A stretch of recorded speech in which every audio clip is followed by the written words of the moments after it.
Today I will be interviewing Miss Erica Scott. She is the Family Resource Coordinator at my elementary school practicum here in Radcliffe, Kentucky. She has strong ties to the community as she serves the students and their families here. Miss Erica, how are you doing today? Good. How are you? I'm doing well. Thank you so much for doing this interview. We really appreciate what you do for the children and their families. Could you tell me a little bit about the population that you serve? Yes, here at Meadowview there are close to 500 students that attend.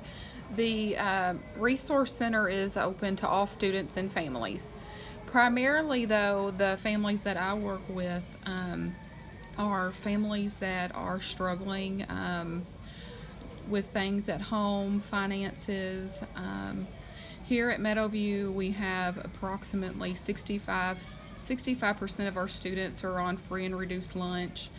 A lot of the families that I work with, they don't have transportation. Health insurance is difficult for them.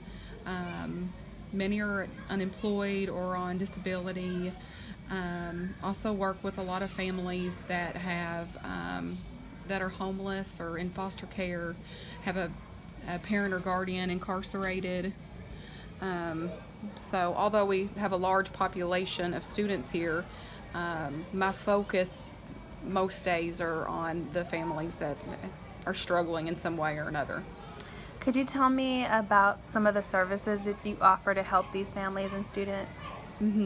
We here at the school we do a lot of linking families with the resources and helping families to know if they need X, then they can go to this agency or that agency or this church. Here at school we have a backpack program which is through Feeding America, and families can take home, the students can take home a backpack of food on Fridays. We also use Helping Hand of Hope a lot. They help a lot with families, anything from furniture to assistance with the job applications, interviewing, outfits, utilities. They help families a lot. It just kind of depends on what the need is, and then we'll direct families from there. Sometimes families have trouble with transportation to maybe get to and from a meeting or an event here at school, and we will call Radcliffe City Cab for those families. It just kind of depends on the need. Do you feel like there's gaps in services or things that you can offer families? What are your limitations? The main struggles that we have here, being located in Radcliffe, would be there's not a homeless shelter in the area. The closest one that I know of is in Louisville. Transportation is a big struggle.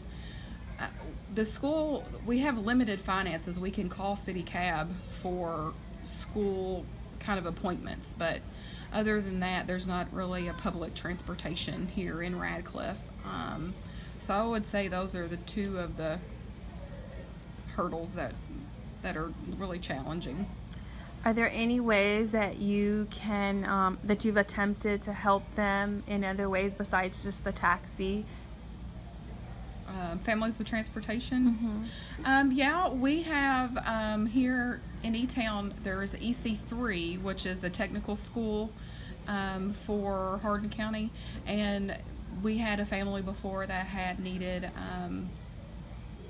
just their car to be worked on and couldn't afford the part or the labor, and the students at EC3 fixed their car for them. So we try to be as creative as possible and try to come up with solutions. So we've done the cab, we have done using the services through EC3, their auto mechanics program, and I've tried on 2 different occasions to use the Goodwill, their CARS program, the work car program, and didn't have much success with those 2 programs, but I know that they're out there. What did you do for your homeless families? What services could you help to give them any support? Homelessness is very challenging. try to meet their immediate needs that they have.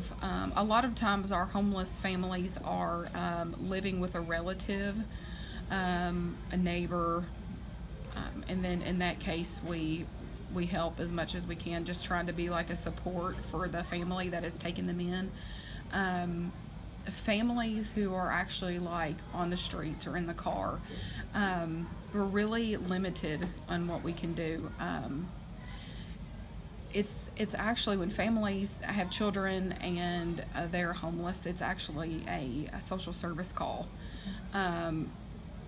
So there's been times where I've had to make social service referrals because there was a family that was living in a tent.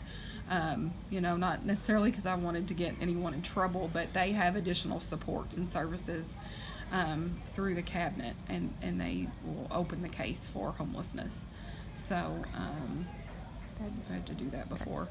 There's also the Helping Hand of Hope will also provide transportation and a ride from Radcliffe, E-Town area to Louisville to the homeless shelter. That's also a possibility if the family is willing to go there. So you feel that there are resources available to help families, but still, could you tell me some of the challenges just in the community altogether? Would you say that that's mainly transportation and resources? Transportation and homelessness, I would say those are probably the two major barriers. As far as resources like food and clothing, I feel like we're pretty resource rich. We are very blessed to have a lot of churches and agencies and staff members and that can fill in the food and clothes, even furniture and stuff. Sometimes we are pretty blessed, but the most challenging is the transportation, homelessness, and then sometimes getting people connected to work. Okay. Well, I truly appreciate all that you do.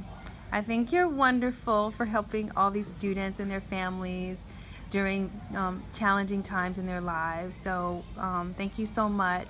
And I want to thank you for taking the time to do this interview with me. And I wish you have a great spring break.